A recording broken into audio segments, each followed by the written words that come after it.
pastor Charlie, Sí. iluminado por Dios, en la pregunta que voy a Sí, sí, hacer sí.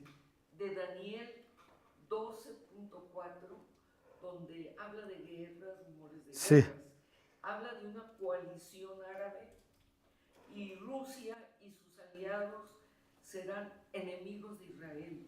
China será una potencia militar y viene debilitamiento de Estados Unidos, una globalización mundial, económica y unificada. Esto es una profecía.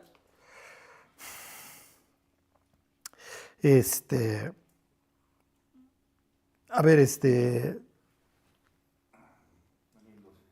sí, 12:4 se los leo. Dice, pero tú, Daniel, cierra las palabras y sella el libro hasta el tiempo del fin. O sea, la idea es que lo conserve, que conserve todo lo que se le ha estado diciendo. ¿Ok? Y luego le da un dato. ¿Ok? La conversación es entre un ser celestial y Daniel. ¿Ok? A esto se le llama literatura apocalíptica, en donde tienes la interacción entre un ser celestial y un humano. Ok. Dice, muchos correrán de aquí para allá, piensen en un aeropuerto y la ciencia se aumentará. ¿Ok? Entonces ahí estamos, efectivamente.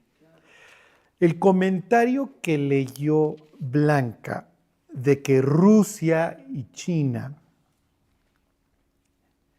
se los voy a decir con todas sus letras y lo que les voy a decir es muy feo, ¿eh? Desgraciadamente así ha sido siempre. Y les voy a poner un ejemplo. Cuando los antiguos conquistaban a un vecino, a un territorio, lo que ustedes quieran, lo hacían en el nombre de su Dios. ¿Sí? Y entonces si ustedes buscan una inscripción antigua, van a ver que los sirios pues, conquistaban un lugar y decían, en el nombre de Marduk, mi Dios, o Nabucodonosor, en el nombre de Nebo, mi Dios. ¿Sí? ¿Sí se entiende? ¿Por qué? Lo mismo hubiera dicho David, ¿ok? Si, a ver, largué de mi territorio a los arameos, ¿en el nombre de quién los corrí? No, pues en el nombre de Jehová, ¿ok? ¿Por qué? Porque acuérdense que como nosotros somos ilustrados, nosotros no incluimos, y ahorita les hago la aclaración, a nuestro Dios en nuestras batallas. A veces sí, a veces no. Es como te demanda alguien, no, pero yo confío que Dios me va a sacar adelante, etcétera. Pero para los antiguos esto es lo común, por eso es que destruyen el templo del de enfrente. ¿Sí me explicó? ¿Para qué? Para pavonearme y decir mi Dios es superior al tuyo. Ok. Esto ha cambiado hasta cierto punto. Sí, o sea, ya la Segunda Guerra Mundial no fue en el nombre de... Sí me explicó. Sin embargo, lo que les voy a decir es muy grave. Las religiones sirven para darle cohesión a los pueblos. ¿Qué pasa si yo soy un rey en Europa y de repente tengo estos protestantes, que además entre ellos ya también tienen diversas sectas? Me evitan la cohesión, ¿sí me explicó? Y si yo quiero dinero para ejércitos, para armas, etcétera, porque ahí viene el otro reino, no me conviene tener esto dividido. Ok. Esta idea de que Estados Unidos se debilita porque es una nación cristiana y los rusos me invaden desde el norte, y esto además lo tomo de de dos pasajes de Ezequiel 38 y 39, se los digo tal cual, el Evangelio según Henry Kissinger. ¿Ok? Esto es el Evangelio según los norteamericanos, porque ¿quién es el coco para los norteamericanos?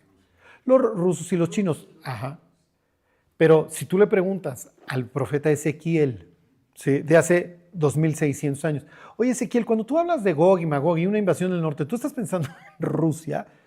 No estoy pensando en Rusia, ¿sí me explicó? No tengo nada que ver, ni siquiera sé de su existencia. ¿Magog no es Rusia entonces? No, para nada. No. Entonces, miren, no le hacemos flaco favor, ¿sí me explicó?, al Evangelio cuando lo politizamos. Y entonces decimos, no, es que ¿sabes qué? China es chafa o Rusia es chafa, ¿sí me explicó? Y luego la gente dice, no, es que en Haití, como hay mucha brujería, por eso les tembló y es juicio de Dios. Y en México, Distrito Federal, ¿qué? O sea, aquí comemos piña. ¿Sí me explicó? Sí. Entonces, es una forma, desgraciadamente, de la élite norteamericana que utiliza a los cristianos. Así los utilizaba don Constantino, ¿sí me explicó? Y Constantino fue y fundó la Heliópolis, que es la ciudad del sol. El Señor siguió siendo un pagano. Entonces, miren, es muy importante. Miren, vamos a vivir inmersos en la política, es el tema del diario, y piensen ahora, mañana la toma de posesión, y luego en noviembre lo que pasa en Estados Unidos. Pero como dijera Jesús, mis cuates, mi reino no es de este mundo, ¿sí me explicó? Y tan podría la nación A como la nación B, mis cuates, ¿sí? Lo que pasa que es natural, un país que tuvo mucho cristianismo, pues es natural que quiera echarle azúcar a sus invasiones. Y en el nombre de Dios te echo mis bombas. Pero es el más puro estilo de los antiguos, ¿eh? O sea, cuando sale el presidente, no, es que esto me recordó el Salmo 23 y entonces vamos a reventarnos cantidad de niños iraquíes y afganos. O sea, Dios diciendo, a ver, a mí no me incluyan en sus guerras, ¿sí me explicó? Entonces, miren, bienaventurados los pacificadores, porque ellos serán llamados, ¿se acuerdan? Hijos de Dios, hijos de Dios. Entonces, todas estas en donde, oye, Estados Unidos está en las profecías y eso, no están, ¿sí? Ni sabían de su existencia, tan, ¿sí me explicó? Ni saben de su existencia. Claro, miren, si ustedes leen Apocalipsis 18, que te habla de pues toda una comunidad de mercaderes, eso, sí te está hablando de un mundo ya entregado a la mercadería y te dice que los grandes de la tierra son los mercaderes. Sí es cierto. Hoy BlackRock tiene más poder que el presidente del país que ustedes me digan. Porque sí, efectivamente los mercaderes son los jefes, ¿no? Y ponen a temblar a cualquier país, le truenan su bolsa de valores, ¿no? Entonces, esos comentarios, se los digo tal cual, yanquis, háganlos a un lado, ¿sí? Y acuérdense, interpretamos el texto a la luz del momento en el que se produjo, eso es lo importante, ¿qué va a entender el lector? ¿Sí? Bueno, ¿alguien más quiere preguntar? Es igual como los sionistas que también dicen a los cristianos, ¿no? Que quieren defender a... Claro, sí. Y a mí, cuate, pues no, es lo que dice el libro de Proverbios, no te metas en el pleito de otros, ¿no? Es como agarrar al perro por las orejas. Y ahorita lo que está pasando en Israel, ¿no? Ayer, hoy. Sí. Y con las... ¿Eso sí puede ser más profético? ¿O esta ciudad que están haciendo en Emiratos Árabes, esa ciudad que todo eso sí puede ser profético o no? No. Okay. Ni se preocupen. Miren, les voy a decir que es lo más triste. La ciudad de Jerusalén sí aparece en las profecías, pero nada bien. ¿Ok? Nada bien. Exactamente. Te aparece en 2 de Tesalonicenses como el sitio en donde la bestia se va a sentar, eso lo dice Pablo tal cual, y te aparece el pasaje que está citando Martín, Apocalipsis 11, donde dice que a 2 testigos que van a estar ahí a favor de Dios los van a matar y los van a exhibir. Y dice, los van a exhibir en la plaza de la grande ciudad, donde también mataron a Cristo. O sea, está dando una cachetada con guante blanco, como diciendo, bueno, donde se aventaron la puntada nomás de matar al Mesías, ¿no? Está hablando pestes de Jerusalén. Y miren, ¿quiénes pagan el pato? Lo paga el civil. ¿Sí me explicó? El político ese nomás está apretando botones desde... Y el militar pues da sus órdenes. Hay un estudio que habla de, ¿cómo les diré?, de la inmediatez. Entre más cerca estás de un evento, más la piensas. Y cuando se trata de matar a alguien, es mucho más fácil matar a alguien a distancia apretando un botón que empujarlo en el metro. Porque ahí ni veo qué te pasó, ni si me explicó, no veo tu reacción, tu cara de susto cuando vas en el aire a las vías del metro. En el otro, pues apreté un botón y estoy seguro que se murieron varios. Sí, como piensen los drones, etcétera. Exacto. Sí, niños, sí. Esos son los que pagan el pato, ¿no? Y miren, finalmente los medios de comunicación pues, no van a salir a decir la verdad. Durante la guerra de Vietnam había un cuate que se hizo muy famoso, Walter Cronkite, si mal no recuerdo ese era el nombre, pero tenían todas las noches, como nosotros tuvimos a López Dóriga, el reporte de la guerra. Y esto produjo los movimientos pacifistas. Porque, oye, ahí están los niños, no se acuerdan del napalm que achicharraba a las personas. Entonces hay una foto muy famosa, no sé si se acuerdan, de una niña de 11 años con el napalm en la espalda, que ganó premios el fotógrafo. Y entonces los gringos eran así como, oye, no anden ventaneando lo que estamos haciendo. Estamos literalmente calcinando aldeas completas. Y desde entonces hubo una especie de acuerdo de... Y luego, ¿cómo te venden la guerra? Te sacan foquitos en la noche y es quirúrgica. Sí, quirúrgica. Quirúrgica. Y desgraciadamente el cristiano cae en estas trampas, ¿sí me explico? Y entonces toma una bandera. Cuando Cristo diría, a ver, mis cuates, no los tengo para que anden promoviendo guerras. O sea, no está en mi descripción de puesto, ¿no? Soy el príncipe de paz. Sí. Una pregunta. Sí. Pero existe como, digamos que en el fin de los tiempos como centro, ¿no? ¿Mandé? Como centro. Sí. El centro de toda la, ahora sí que el final, ¿no? Sí. Lo que sucede, Jacqueline, es que... ¿Cómo se los explico? Se los voy a decir tal cual. Jerusalén, en hebreo, espero no sea esto muy complicado, tienen palabra para los pares, los ojos, las orejas, los pies, las manos, ¿ok? 2 años, también eso lo utilizan como un par, nosotros diríamos par de años, ¿ok? En la terminación en plural masculino es im, ¿ok? Entonces vamos a decir que Martín es un talmid. Talmid quiere decir estudiante o discípulo. Todos ustedes serían talmidim, ¿ok? Pero si yo nada más mencionara a María y a Jacqueline, como son 2 mujeres, sería plural femenino, es ot, talmidot, ¿ok? Cuando es par, es aim, ¿ok? Yad es mano. Entonces ustedes dirían yadim, no, es yadaim, ¿ok? Regel es pie, entonces dirían, si fuera plural dirían regalim, ¿no? No, reglaim, porque es par. ¿Sí se entiende? No lo tenemos, pero bueno, ellos tienen su terminación para par, cuando nada más es orejas, o sea que a fuerza es par, nada más. Jerusalén es Jerusalem, es par, ¿ok? ¿Por qué? Y eso lo dice Pablo ahí en la carta a los Gálatas, ¿se acuerdan? Tienes la Jerusalén celestial y la Jerusalén de acá, que en teoría deberían de ser como paralelos. Entonces el rey israelita se tiene que ir portando bien porque está imitando al de acá. ¿Sí me explicó? Tal cual así ellos, esa es su cosmovisión. Y para los antiguos eso se llama axis mundi. El mundo es plano y este es el meritito centro. Ajá. Entonces el axis mundi para los judíos, ¿dónde creen que era? Bueno, pues es en el templo, aquí está la piedra angular, ¿ok? Y entonces mi Dios gobierna mi tierra desde acá. Claro, saben perfectamente que pues, es más para el norte que para el sur en mi territorio, pero aquí es del centro para mí.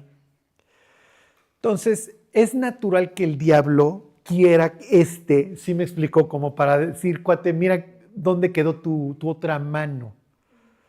Ajá. Y además... es natural, le tiene un odio especial a los judíos. ¿Por qué? Porque en Génesis 3:15 le dice Dios a la serpiente y a la mujer, le dice, voy a poner enemistad entre tu simiente y la simiente de la mujer, le dice al diablo. ¿Ok? Le dice, ella, la simiente de la mujer, te va a herir en la cabeza, te va a venir a pisar. Y entonces el diablo lo entiende perfecto y dice, ok, de un descendiente de esta chava va a venir el que va a acabar conmigo. Está bien. Cuando la humanidad truena en Babel y Dios los reparte, ¿ok? Eso sucede en capítulo 11 de Génesis, en el 12 dice, pero Jehová había dicho a Abraham, vete de tu tierra y de tu parentela. ¿Y qué le dice? En ti serán ¿qué? Benditas todas las naciones. De tu descendencia viene el Mesías. De tu simiente, en tu simiente serán benditas. ¿Qué entiende el diablo? Ah, este es el bueno, ¿sí me explico? O sea, la línea viene a través de este cuate. Entonces le tiene ese odio especial. ¿Por qué? Precisamente lo que tú dices, es el centro. El libro de Apocalipsis, capítulo 16 y Zacarías 14, te cuenta que efectivamente vienen de todo el mundo. ¿A qué? Saben que Cristo regresa al Monte de los Olivos. Por ahí sube y entonces lo van a esperar. En el camino van haciendo una masacre. ¿Es el ombligo del cristianismo Israel? Sí, claro. Y miren, finalmente hagan de cuenta que nosotros somos el hermano menor y el hermano mayor pues le dejó tirado el negocio al papá y nosotros lo agarramos. Al final de los tiempos, el mayor se le ocurre regresar, pero es casi, pues órale, síguele mi cuate, pero te va a tocar lo más feíto, ¿eh? Porque nosotros ya nos echamos 2000 años. 2000 años en donde, además, lejos de ayudarnos, nos perjudicabas. O sea, venías a incendiar la empresa cada vez que podías. Miren, se los voy a decir con todas sus letras. El gran enemigo en el libro de Hechos son los judíos. Son los primeros deteniendo al evangelio. Entonces, casi, digo, lo vamos a ver en este capítulo 9. Ahorita, de eso, así arranca el capítulo 9. Sería decirle al sumo sacerdote, tú hasta lo que no comes te hace daño, mi cuate. Pero lo que les digo, sí, pero a mí no me conviene tener un Israel fragmentado, porque controlo menos ofrendas. O sea, es muy feo lo que les estoy diciendo, pero así es. ¿Mandé? Sí. Y control, porque además ya no estás pensando como yo, y además cada vez me quieres echar la sangre de este cuate a mí. Uh-huh.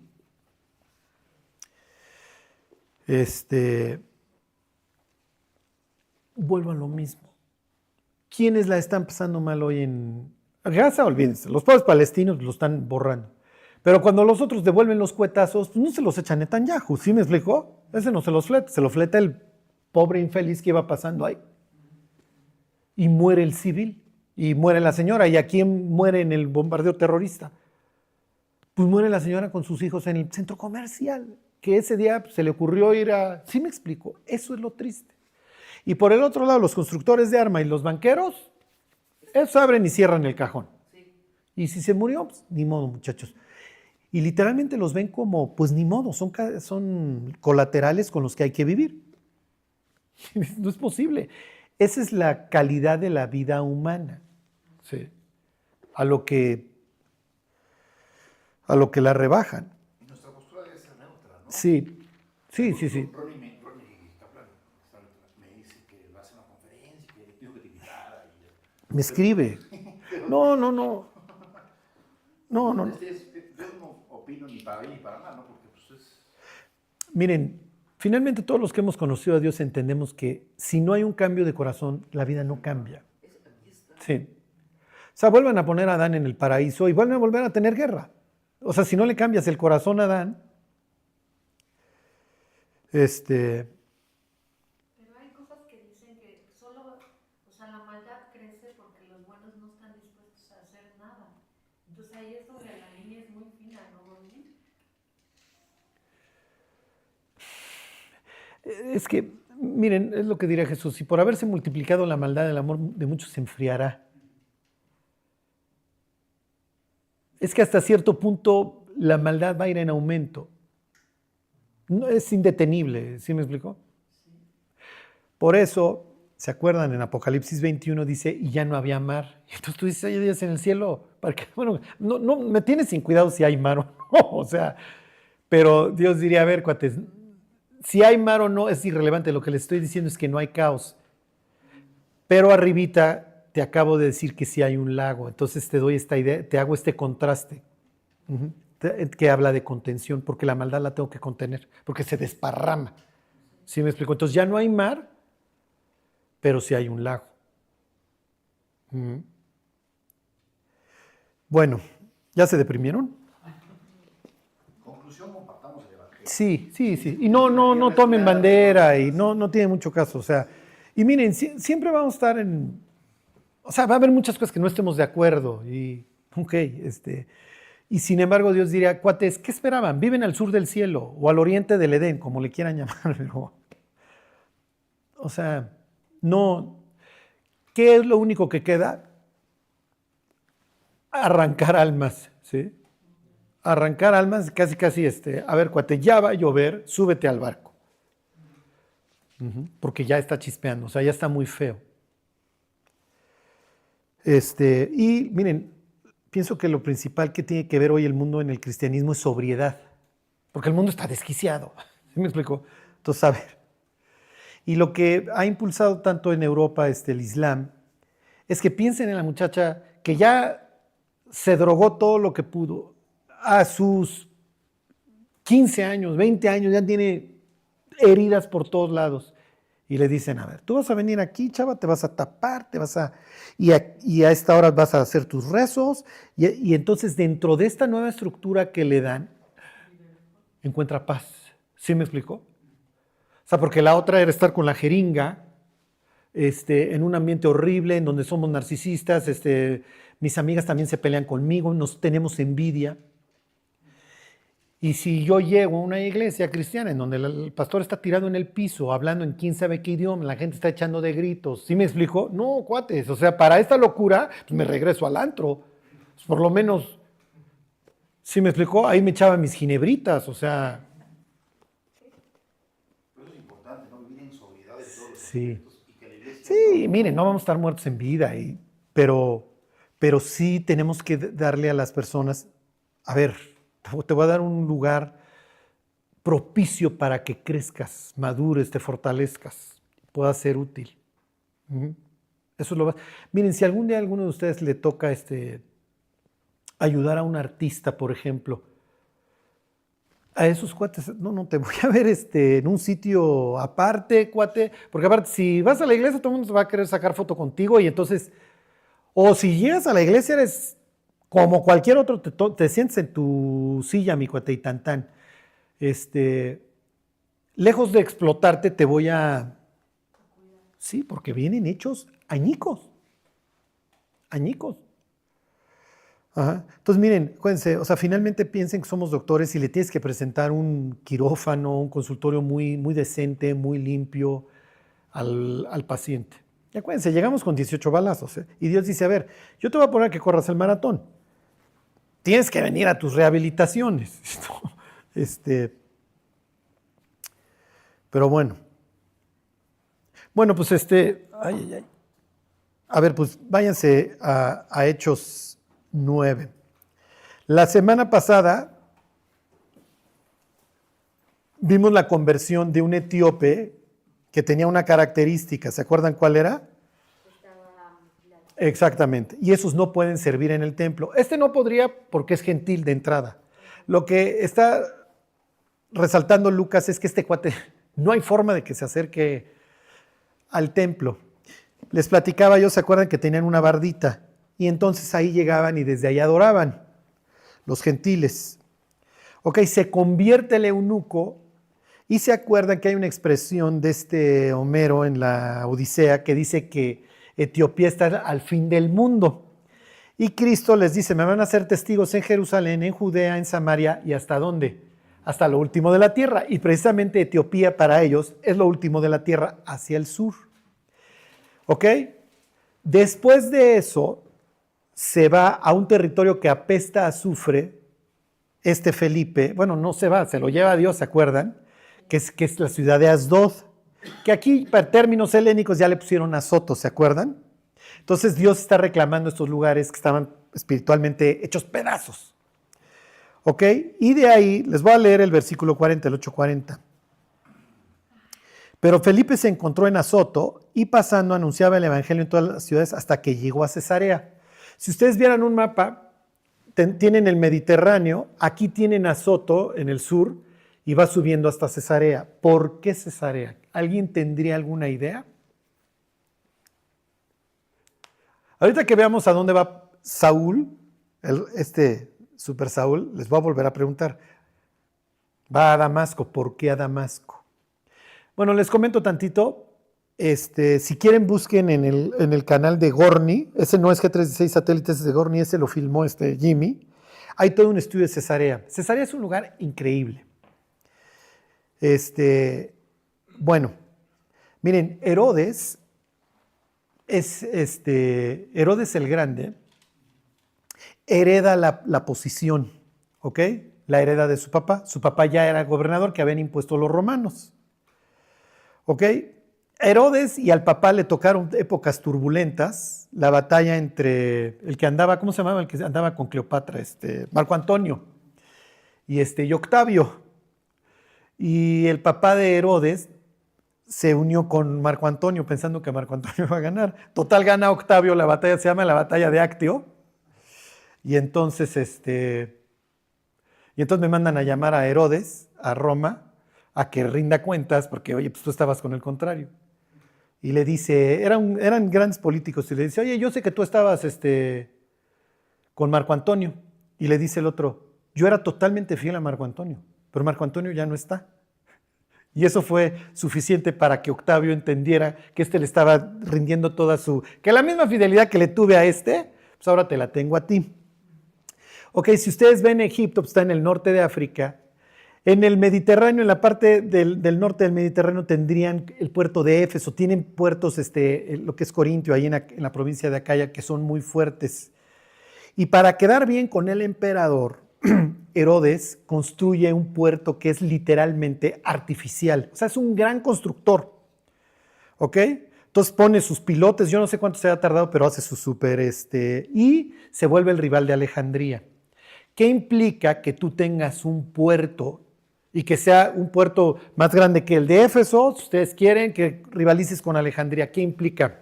Mercader. Ajá, y mercader, ¿qué implica? Ajá, aduana, ¿ok? Centro de Sí. donde se reúnen de varios tribus. No, y lana, aduana, ¿ok? Piensa en Lázaro Cárdenas, piensas en Veracruz, ¿cómo le va a los contrabandistas, etcétera? No, pues, callitos, ¿no? Lana. Y eso te permite cobrar impuesto que yo le acabo pagando a Roma, y entonces Roma me quiere porque yo le mando lana, ¿ok? Pero efectivamente, el puerto está en el occidente.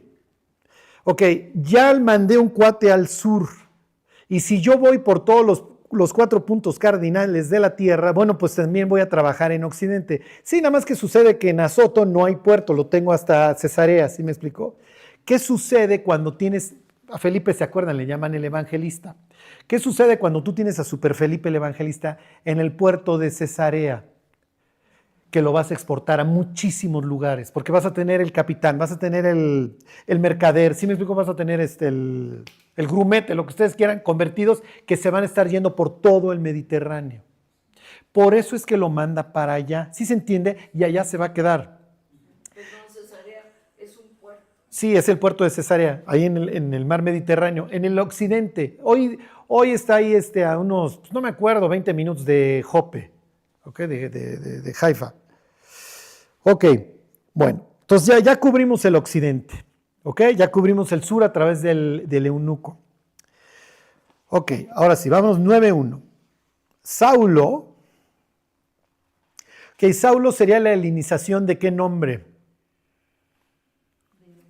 Pablo. Sí, no, eso sería Paulus.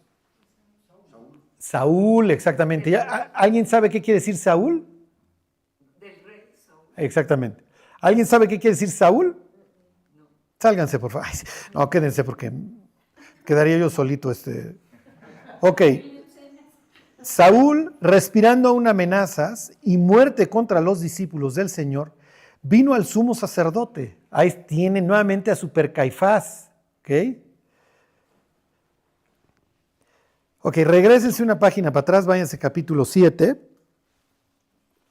porque de repente pues, nos introdujeron, veníamos de conversión en Samaria y luego la conversión del etíope, y Lucas menciona que Saúl sigue súper enchilado. Bueno, pues ¿quién es Saúl? Bueno, ya no lo había mencionado en el 7:58. ¿Ahí están? Están echando fuera a Esteban para matarlo, ¿se acuerdan? Y echándole fuera de la ciudad, le apedrearon. Y los testigos pusieron sus ropas a los pies de un joven que se llamaba... Ok, ahí está. ¿Ok? Bueno. Entonces ahí está don Saúl, que es típico nombre israelita y su nombre es muy importante para efectos de la historia. Ahorita se los digo. ¿Ok? Bueno. Porque esta es la forma, el significado del nombre de este tipo refleja cómo se ve a sí mismo. ¿Ok? Versículo 2, 9:2, regrésense al 9. Dice, y le pidió cartas para las sinagogas de Damasco, a fin de que si hallase algunos hombres o mujeres de este camino, los trajese presos a Jerusalén. Misma situación de Cesarea. ¿Ok? El puerto de Cesarea implica un ir y venir de personas. Damasco está a unos 200 kilómetros al noreste de Jerusalén, o está más o menos 90 kilómetros del mar de Galilea. Por ahí pasa un camino que es muy importante, y ese sí viene en el examen, que se llama la Vía Maris, ¿okay? La vía del mar. Y esa viene desde el norte de África. ¿Qué implica? Comercio. Es un paso obligado para los mercaderes, ¿ok? Acuérdense, piensen en carretera nuestra, para ellos esto sería, ¿ok? Entonces también, ¿por qué quieres ir a Damasco, Saúl? Sí, lo que pasa es que yo no puedo permitir que mis paisanos que acaban de huir por la muerte de Esteban anden proclamando este mensaje porque los tengo en la mera carretera. Y de ahí me lo van a dispersar y de ahí me truenan todo el mundo. Y toda la diáspora le hace mis paisanos regados por la zona, van a empezar a escuchar este mensaje. El mensaje lo tengo que contener ahorita. ¿Sí se entiende? Ok, se los voy a volver a leer. 9:1. Saulo, respirando una amenaza sin muerte contra los discípulos del Señor, vino al sumo sacerdote y le pidió cartas para las sinagogas de Damasco. Ok, ¿cuál es la idea? Ay. A ver, va a llegar don Saúl a las sinagogas y le va a decir al jefe de la sinagoga, oye, ¿tienes cuates que traen este mensaje? No, pues sí, hay 2, 3, mira, pues ahí está, vamos a ponerles nombres, les voy a inventar. Ahí está David, y ahí está Abraham, y ahí está Salomón, y esos cuates andan diciendo que Jesús es el Mesías. No, eso se los digo de Juan Pérez, pero pues utilizo nombre paisa para que se metan en la historia, ¿ok? Y ahí está un tal Josafat, y ahí está un tal Daniel que traen este rollo. Está bien. A ver, tú Josafat, y tú Daniel, y tú, vengan para acá. Me los llevo presos. Ahora yo les pregunto, ¿con qué autoridad? Pues, ¿quién gobierna estas zonas? Les pregunta. Los romanos, exactamente. Y entonces, ¿qué tiene que hacer con cartas para llevar gente? Porque finalmente las va a privar de su libertad. Y se las va a llevar a que sean juzgadas por el tribunal que preside precisamente Caifás. Ok. Entonces les voy a abrir un paréntesis. ¿Hasta aquí todos están claros? ¿Saben qué está sucediendo en la historia? Ok. Sucede que hay un antecedente legal a esto. ¿Ok? Los judíos se fletaron la bota de los asirios, ¿ok? Luego de los babilonios, luego de los griegos y luego de los romanos. Ahorita, esta historia estamos bajo la bota romana. ¿Ok? La bota romana ya tiene como 170 años. Más o menos, ¿ok? No en plena fuerza como aquí, ¿ok? Que, ¿sabes? Es la provincia de Judea y me pagan los impuestos y yo gobierno sobre ti. Pero los romanos eran muy pragmáticos y entonces te daban chance. Adora a tus dioses, cuate, haz lo que se te pega la gana. A mí, manténme el orden y págame los impuestos. Y de hecho, con los judíos tenían ciertas concesiones por 2 razones. Porque eran tercos y porque eran bastante peleoneros. Entonces, mientras que tú me pagues los impuestos, está bien. ¿Por qué? Porque además los otros pueblos, cuando Roma adoptaba a sus dioses, ¿sí me explicó? Oye, pues tú, ¿qué dios adoras? No, pues yo adoro pues, el que ustedes quieran, Afrodita. Ah, mira, estos griegos adoran a Afrodita. No, pues no le hagas. Oye, pues lo voy a incorporar al culto del imperio si quieres. ¿Te molesta? No, para nada. Pues ya somos parte de lo mismo. Obviamente el israelita no tenía esa misma respuesta. No, mi Dios es el superior. Entonces los ven como bicho raro y ahí te dejo. Ok. Sucede que cuando empiezan a tener la bota romana encima, de hecho, miren, la bota romana la van a tener porque judíos se pelean entre ellos. ¿Ok? Y en vez de cerrar filas entre ellos, van uno de acusón y le dice a un romano, a Pompeyo, oye, ¿qué crees? Mi compañero judío no se quiere poner de acuerdo conmigo y te invito al pleito. Pues, ¿qué hicieron los romanos? Ah, pues felicidades, yo me meto a tu pleito, por supuesto, y me quedo con la zona. Fue el mismo israelita. Piensen como cuando los mexicas iban allá por los gringos, ¿no? Ay, aquí nos estamos peleando entre liberales y conservadores. Ah, pues yo voy por los austriacos. Ah, pues yo voy por los gringos. Y los otros, pues, que se dejan querer. Si me explico, pues claro que voy a tu pleito, pues me voy a quedar con tu tierra.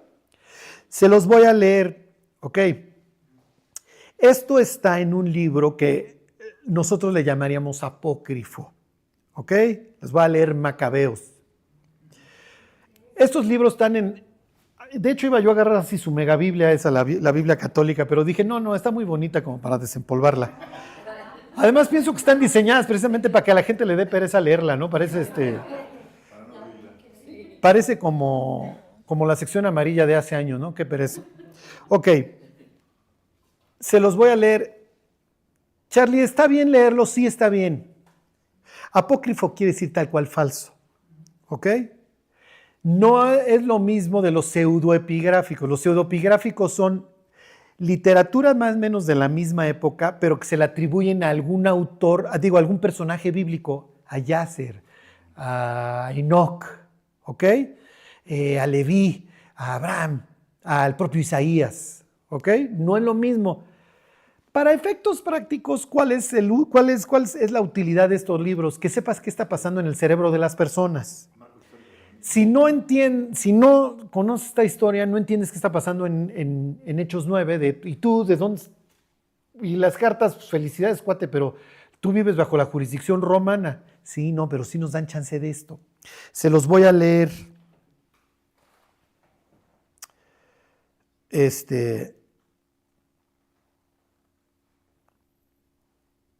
Ontoy, se los voy a leer, es Macabeos 15, 21. Primera. Ok, dice, Lucio, cónsul de los romanos, saluda al rey Ptolomeo, ¿ok?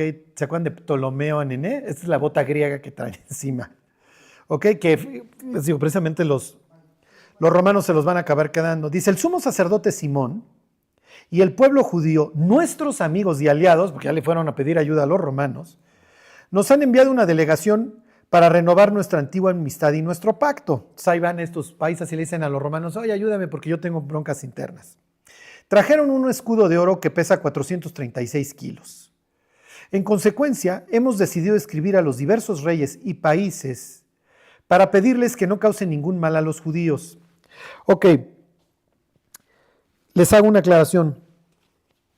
Aquí, si ustedes ven un mapa, aquí está Israel. Los Ptolomeos están aquí en África del Norte. ¿Okay? Aquí los gobernaban unos desgraciados que eran los seleucidas. ¿Han escuchado de Antíoco? Sí. Antíoco Epifanes. Bueno, Antíoco es un rey seleucida. Cuando le está hablando al Ptolomeo, le está escribiendo al de acá, al sur. ¿Okay? Porque estos te están gozando de un rato de independencia y están peleándose entre ellos. Es que ahorita les dije que es la bota que traen encima, ¿no? Esta es la bota que traen los egipcios. ¿Ok? ¿Sí se entiende? Le está escribiendo al rey del sur, el romano y le está escribiendo al que gobierna Egipto, ¿ok? Que es un rey Ptolomeo. Y entonces le dice, ¿dónde me quedé? Bueno, dice, en consecuencia, hemos decidido escribir a los diversos reyes y países para pedirles que no causen ningún mal a los judíos, ni les hagan la guerra a ellos, a sus ciudades o a su país, ni se alíen con sus enemigos. Decidimos aceptar el escudo que nos trajeron. Y aquí es lo que necesito que me escuchen con mucha atención. Si algunos malvados han escapado del país de los judíos, ¿ya vieron? Se los vuelvo a leer. Si algunos malvados han escapado del país de los judíos y han llegado a ustedes, entréguenselos al sumo sacerdote Simón para que los castigue según la ley de los judíos.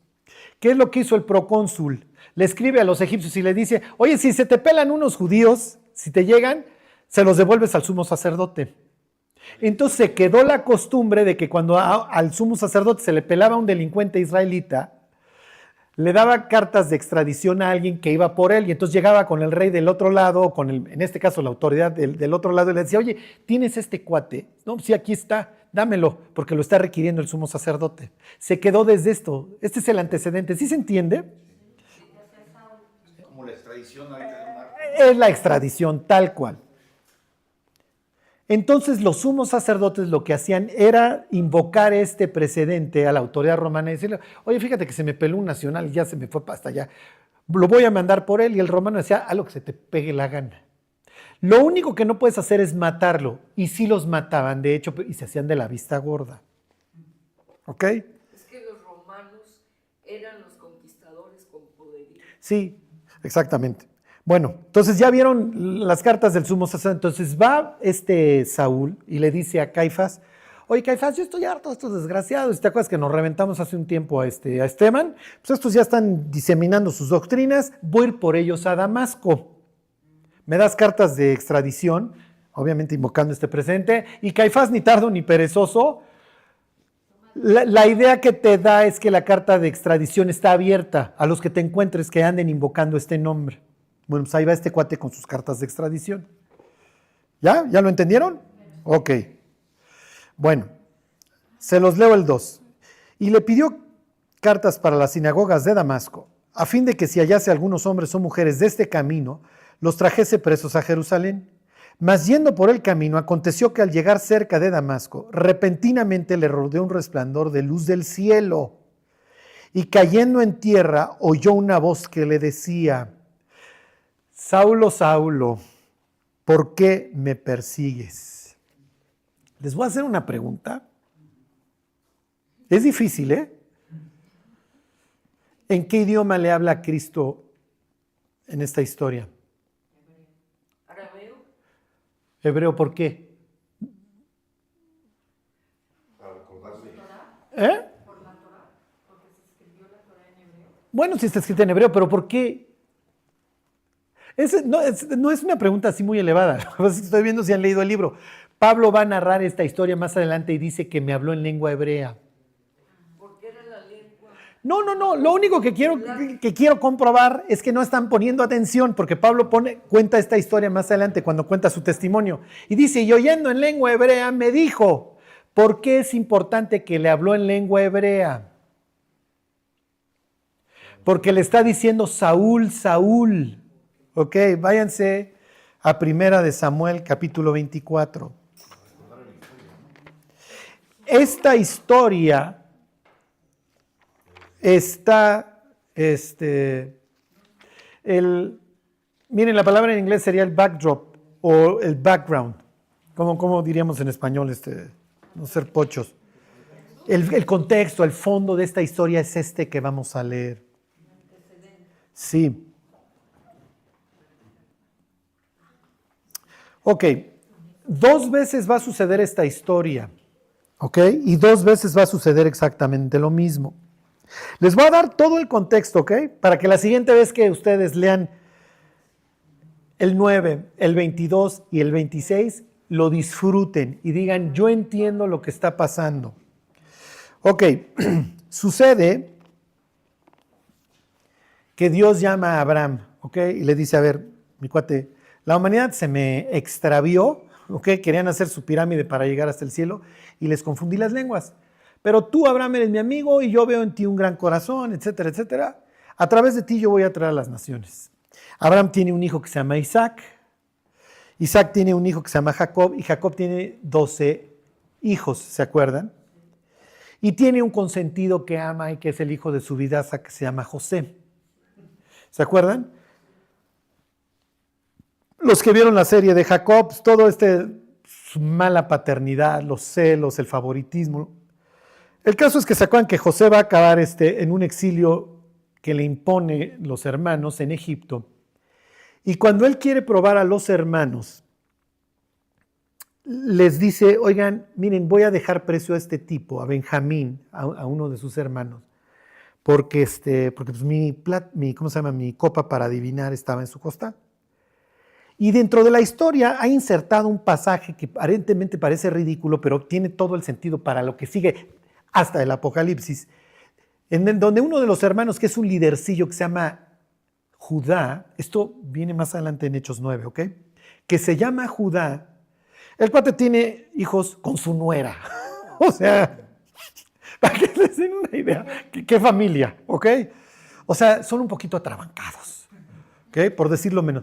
Y se acuerdan que además la nuera se hace pasar por prostituta y es fácil contratar a la prostituta, se acuesta con ella, tiene un hijo. O sea, el tipo es un desastre y además es un lidercillo que cuando van a matar a José dicen, ¿para qué lo matamos? Mejor vamos a venderlo y nos metemos una lana. Años más tarde, Judá ha cambiado por completo su vida y su corazón. Y cuando José dice, me quedo con Benjamín, Judá le dice a José, ¿sabes qué? Yo me quedo en su lugar. No aguantaría mi papá esto. Ajá. Mi papá está muy triste porque pues, su hijo favorito que se llamaba José murió. Son hijos de la misma mamá, son hijos de Raquel. Y si yo no regreso con este cuate, mi papá se va a morir de tristeza. Y yo no puedo presenciar eso. Te pido que yo me quede. Y entonces da su vida por su hermano. Y es tal el acto que José se pone a llorar, ¿se acuerdan? Ajá. Y entonces revienta y entonces ya no se puede contener las lágrimas y entonces les dice, yo soy José a quien ustedes vendieron. Y lo que va a suceder en la historia son dos cosas. Judá se va a convertir en la casa reinante. ¿Por qué? Porque este es el cuate que estuvo dispuesto a morir por el pueblo. ¿Ok? Como dicen los gringos, tenía skin in the game. Número 1. Y número 2, Benjamín y Judá van a quedar muy cercanos porque es natural que Benjamín le va a tener un cariño especial a su hermano, que estuvo dispuesto a dar su vida por él. ¿Ok? Y entonces estos quedan pegados. De hecho, quedan pegados. Judá y Benjamín, geográficamente, las dos tribus quedan pegadas. Y sucede que desde el Génesis queda establecido que la casa reinante, cuando eventualmente tengan rey, esto lo dice el capítulo 17 de Deuteronomio, y estos tips se los doy para los que son matados y van tomando nota. En el libro de Deuteronomio dice que Dios le otorga una monarquía constitucional a los israelitas. ¿A qué me refiero? Vas a tener rey, pero está sujeto a la ley, tiene restricciones. Ok, y la casa reinante va a ser Judá. Pero sucede que Dios tiene un tipazo en ciernes para que gobierne. Pero el pueblo desesperado, quiero rey, quiero rey, quiero rey. Y Dios le dice, no, cuates, ustedes no quieren rey. Pero resulta que, pues, ya éramos muchos y parió la abuela. Los judíos tienen una especie de, ¿cómo les diré?, de resolutores de conflictos y caudillos que son los que establecen el orden.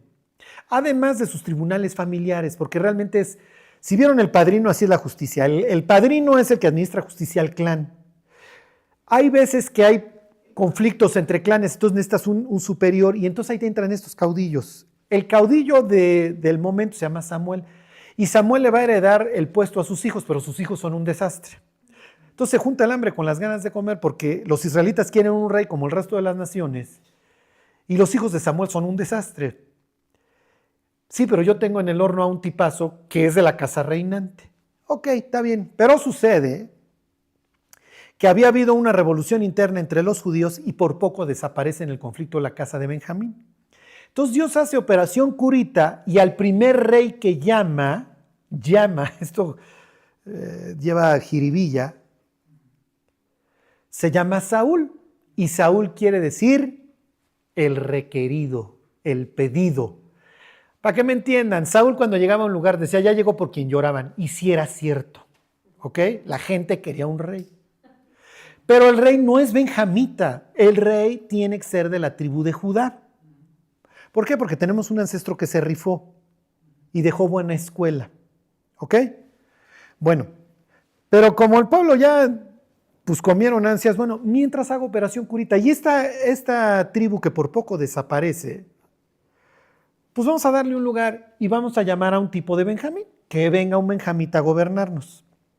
Se llama Saúl, pues el nombre no es de gratis, quiere decir el requerido, y literalmente dice, primera de Samuel, aquí está el rey que pidieron.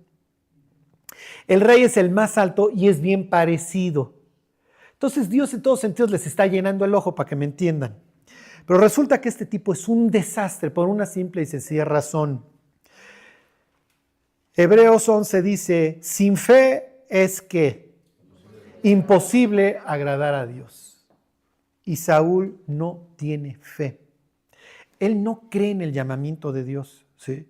Entonces el día de que ya lo van a destapar, el cuate está escondido.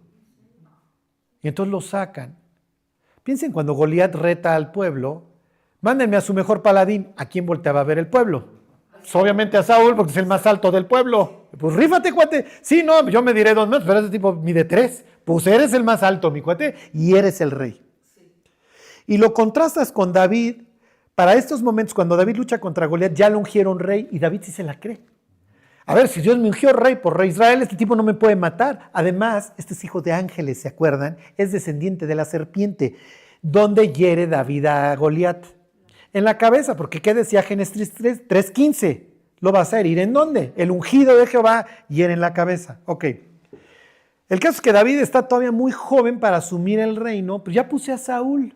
Saúl es un desastre porque no cree en Dios y empieza a hacer literalmente masacres. Se convierte en un asesino. No solamente va a estar incumpliendo todo lo que Dios le ordena, haciendo desastre y medio, sino que se convierte en un asesino. Dentro de las personas que quiere matar, ¿está quién? Está David. Tiene varios hijos y uno de ellos se llama Jonatán. Y Jonatán un día le dice a David, tú serás rey y yo voy a ser segundo en el reino. Dice, aún mi padre lo sabe. ¿Por qué lo saben todos los benjamitas? Porque el reino, por la constitución, por la ley, tiene que ser de Judá. Y entonces Jonatán le dice, mira, el reino es tuyo, tú eres de la Judá, nosotros éramos el interinato, cuate. Déjame ser el segundo. ¿Por qué? Porque yo siendo el príncipe sería el siguiente al bat. Pero no quiero que te preocupes por mí, David. Yo no voy a ser el príncipe que sigue. Tú vas a ser el rey. Y ahí sí yo la sigo haciendo de príncipe. Yo me sigo de dos, pero tú eres el bueno. Y Saúl, ¿se acuerdan? Le decía a Jonatán, mientras David viva, tu reino va a estar endeble. Y entonces Jonatán casi, sí, cuate, pero es que el reino no es nuestro, agarra la onda. Pues no la agarro, pues sí, agárrala. Entonces, estos últimos capítulos del libro de Samuel te narran la cacería de David. Sucede que un día está Saúl, entra a la cueva, al baño. La expresión en la Biblia es que cubre sus pies, es un eufemismo, ¿ok?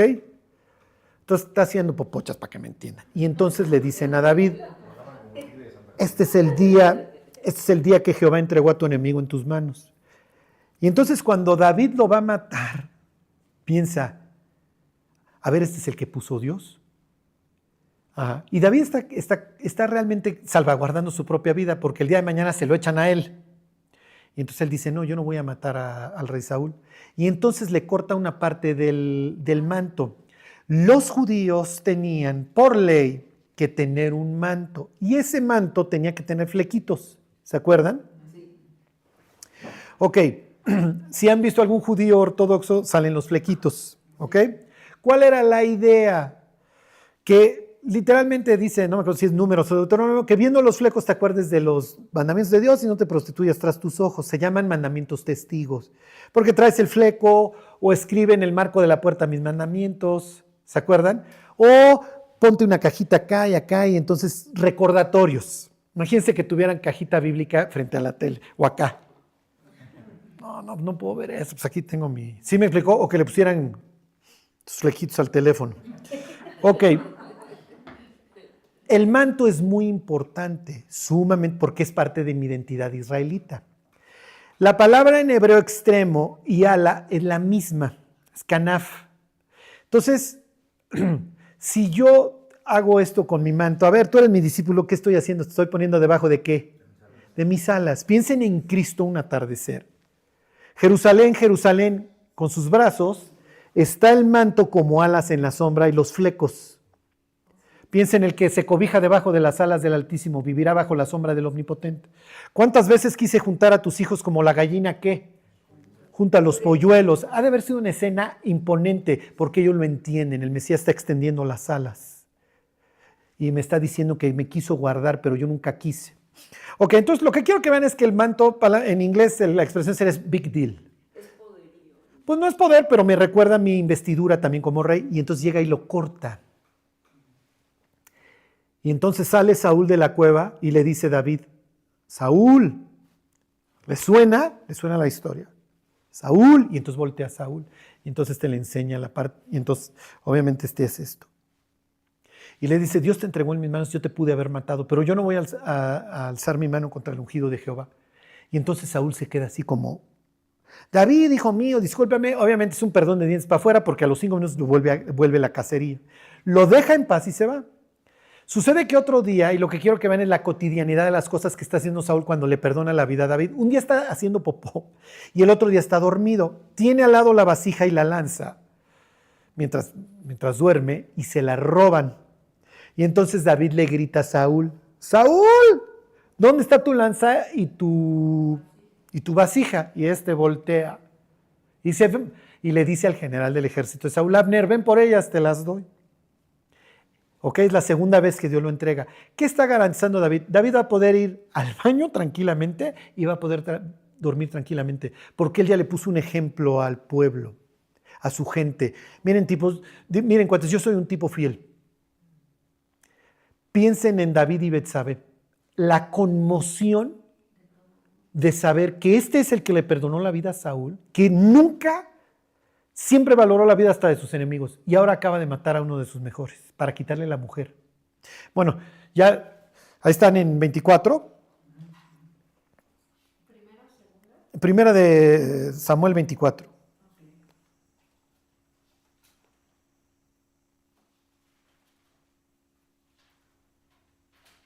¿Qué les dije? No, 24 es la primera, váyanse 26, perdón, 26. 24 es la escena de la cueva. Ok, 26 es la escena de cuando está dormido.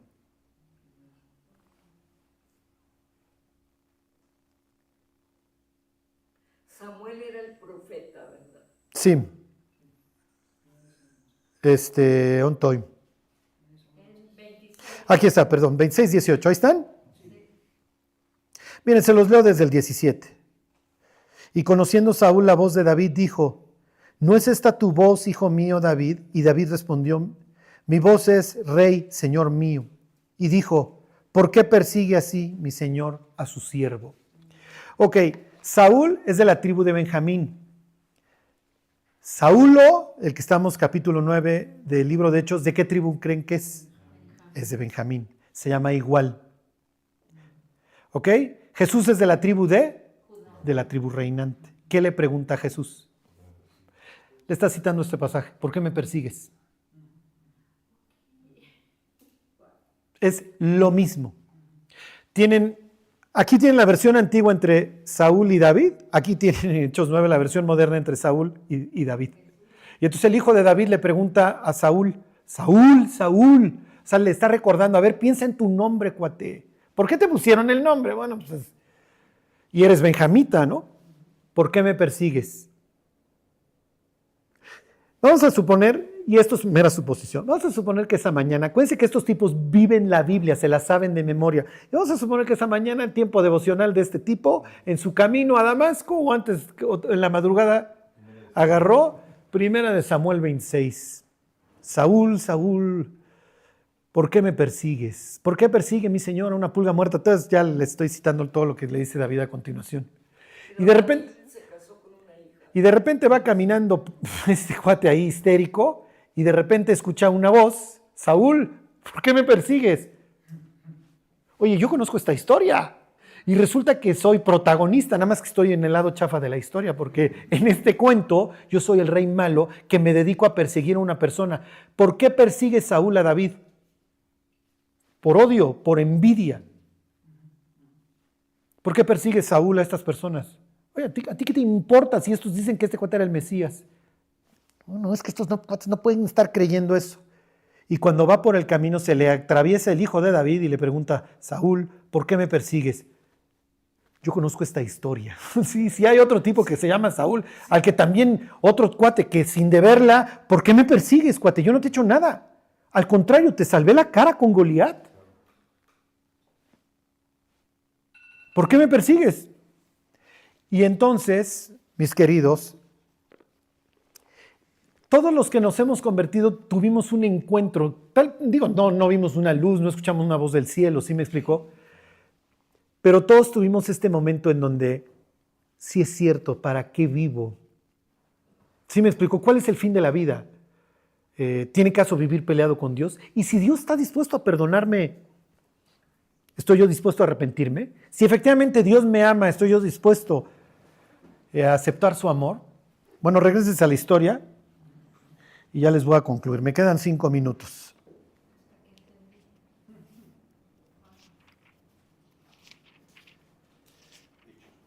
Hechos 9. Ahorita, miren, y hay cuestiones que obviamente el autor menciona porque quiere que las sepamos, porque están cargadas, ¿sí? Se los vuelvo a leer, 9:3. Mas yendo por el camino aconteció que al llegar cerca de Damasco, repentinamente le rodeó un resplandor de luz del cielo, y cayendo en tierra oyó una voz que le decía, Saúl, Saúl, se los leo en el hebreo, ¿ok? El requerido, porque así se ve este tipo, yo soy el que solicitan, yo soy el non plus ultra. Soy el joven que creció, y esto ya lo vamos a ir viendo. Soy el joven que creció y estudió a los pies de Gamaliel. Gamaliel es supervaca sagrada entre los instructores. Es nieto Gamaliel de supervaca sagrada que se llama Hillel. Lo que quiero que sepan es que este es el big shot, ¿ok? Es el tipazazo. ¿por qué me persigues? Él dijo, ¿quién eres, Señor? Y le dijo, yo soy Jesús, a quien tú persigues. Dura cosa te es dar coces contra el aguijón. Sí, piensen, esto es para los caballos. ¿Sí? Entre más patea el aguijón, más se lesiona. Y no piensen nada más en el ejemplo de los caballos. Piensen en un aguijón normal. O sea, entre los aguijones pues, se hacen cada vez más anchos. Mientras más duro le pegues, más te vas a lastimar. ¿El aguijón es el que va en el caballo para espoliarlo? No me acuerdo dónde se lo ponían, pero efectivamente los caballos, la idea es que no lo pateaban porque se lesionaban. Entonces está presentando a Pablo como un necio, al igual que a su predecesor. ¿Sí? Que ya te perdoné la vida en la cueva, ya te la perdoné aquí, cuate, ¿para qué me quieres matar? Ok, váyanse a Hechos 26.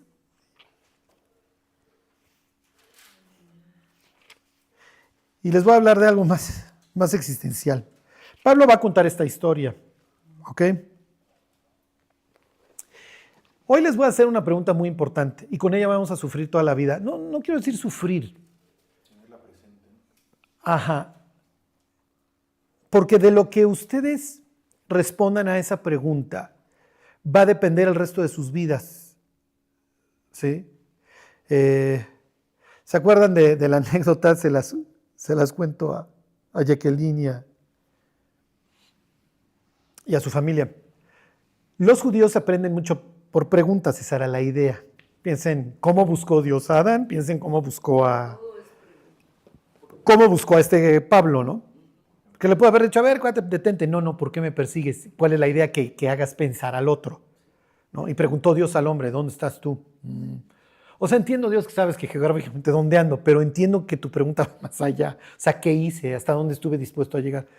Ok, les pongo un ejemplo.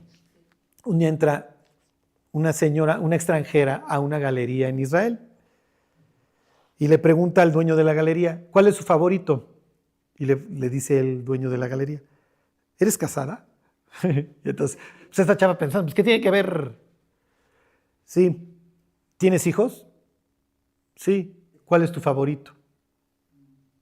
Entonces, ¿qué es lo que le quiere decir? A ver, pues todas mis obras me gustan. Sí, no tengo una favorita, son como hijos, son distintos. Ok. Sucede que un día va pasando un judío cerca de una muralla romana y se asoma el soldado romano y le pregunta, ¿quién eres y a dónde vas? Y entonces le contesta el judío, ¿cuánto te pagan por preguntar? Imagínense el otro así, ¿qué? Y le dice, un denario al día. Y le dice el judío, te pago 2 si te paras afuera de mi casa todas las mañanas y me lo preguntas. ¿Quién eres y a dónde vas? Porque en el instante que pierdes de vista quién eres y a dónde vas, todo se pierde. ¿Sí me explico? Exactamente. Fíjense. 26:9, ahí están. Está contando Pablo esta historia de Hechos 9. Se la está contando ahí a un gobernador romano. Le dice, yo ciertamente había creído mi deber hacer muchas cosas contra el nombre de Jesús de Nazaret, lo cual también hice en Jerusalén. Yo encerré cárceles a muchos de los santos, habiendo recibido poderes de los principales sacerdotes, y cuando los mataron, yo di mi voto. Lo que quiero que se queden y en lo que quiero que mediten es en las palabras de Pablo. Yo había creído que mi deber en la vida era llenen la rayita. Todos en nuestra vida, antes de conocer a Dios, teníamos un deber. Digo, no es que lo veíamos como, este es mi deber, pero teníamos algo por qué vivir. ¿Sí se entiende? Yo quiero ser abogado, yo quiero ser político, yo quiero ser arquitecto, yo quiero ser rebelde, yo quiero, no sé, lo que ustedes quieran. Tú le preguntabas a este cuate, oye, ¿y tú a qué le tirabas en la vida? A exterminar el nombre de Jesús de Nazaret. Igual que su predecesor, igual que Saúl, mi vida es matar a David. O sea, yo no tolero que este cuate vaya a ser la siguiente casa reinante y yo quiero seguirle y que le siga a mi familia. Eso es a lo que yo aspiro en la vida, a mantener el poder. Un poder que entiendo además ni por la ley me corresponde. Todos teníamos algo. Hasta el día, como Pablo lo cuenta, que me estrellé de frente con Cristo. Y entonces, fíjense cómo le contesta con una pregunta. ¿Quién eres? Soy Jesús a quien tú persigues. Y la siguiente pregunta es, ¿qué quieres que haga? Lo que me digas. ¿Qué quieres que haga? O sea, cuando Saúl se enchila, y es, este cuate me la aplicó, y la otra vez que fui al baño, y esta vez que estaba yo dormido, lo que está haciendo es, yo puedo ponerme en el plan de mi predecesor y decir de dientes para afuera, oye, discúlpame, la bronca ni es contigo, ¿no? O, aquí ya te digo, lo que tú me digas hago. Y Pablo se va a convertir en el modelo, y digo, lo vamos a ir viendo en el libro de Hechos, en el modelo del discípulo. ¿Sí me explicó por qué? Porque se va a dedicar, y digo, no necesariamente va a ser nuestra vida, ¿no? Se va a dedicar a sufrir por el nombre de Cristo. Y es una máquina de guerra que nadie va a detener. Ese mismo celo que tiene. Y la próxima semana les voy a decir qué está manejando el camión, cuál es el racional de Pablo para perseguir. Y no está tan perdido. La próxima semana yo le voy a hacer de abogado de Pablo y van a decir, no, sí es cierto, ojalá si se los hubiera reventado en Damasco. ¿Ok? Porque si tú lo ves desde un punto de vista bíblico, los grandes héroes de la Biblia perseguían a los blasfemos. Y, a ver, ustedes me están diciendo que un celote como los tantos que murió crucificado a mano de los romanos es mi Dios, tú estás loco, me estás diciendo una blasfemia. Pablo se va a echar 3 días, ¿se acuerdan? Sin ver después de esto. O sea, lo que le habrá estado pasando por la mente y los 20 que habrán estado cayendo, así los aha moments de si es cierto, y sí dice la Biblia, y sí dice la Biblia que el Mesías iba a sufrir, y sí dice. Lo que quiero que se lleven hoy es, ok, ya entendí la historia, pero al igual que este tipo, yo también podía justificar una vida X. Ya me encontré con Dios. Y ahora, con todo el dolor de mi corazón es, ¿qué quieres que haga, Dios? Bueno, ahora tienes una identidad distinta. Ya no eres Saúl, el perseguidor. Ajá. Miren, en la antigüedad y hasta la fecha muchos sicarios se ponen el nombre de su primer muerto. Sí, el primer rey convertido de don Pablo, la primera autoridad se llama Sergius Paulus, y entonces él se pone, de ahí ya lo llaman Paulus. Entonces es probable que haya tomado el nombre, ¿sí me explicó? De su convertido ahí, ya lo veremos en Chipre, largo y tendido. Hoy lo que quiero que se lleven, sí es cierto, a ver, yo tenía una misión en la vida, está bien, no estaba funcionando, ok, estaba igual que respirando amenazas, histérico, ok, hoy tengo una nueva identidad, ¿quién soy? Soy un hijo de Dios.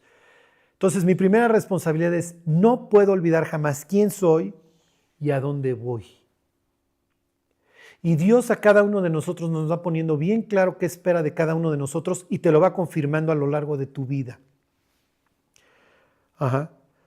Se los comento porque, miren, los peores errores de mi vida han sido cuando ya no sé ni quién soy, ¿sí? Ni a dónde voy. Y Dios diciendo, no hacer tío Lolo. Ajá. Porque sabes perfectamente quién eres y a dónde vas y qué es lo primero en tu vida. El día que estemos para morir, digo, espero que no estemos en una agonía tremenda, pero lo único que nos va a preocupar es qué nos llevamos para allá, porque sí nos llevamos. Material nada, pero sí nos llevamos lo que sembramos para Dios. Ese día sí nos va a preocupar. Y si hubiera echado más ganas, y si hubiera orado más, y si efectivamente hubiera hablado más de Cristo, etc. Que no nos pase.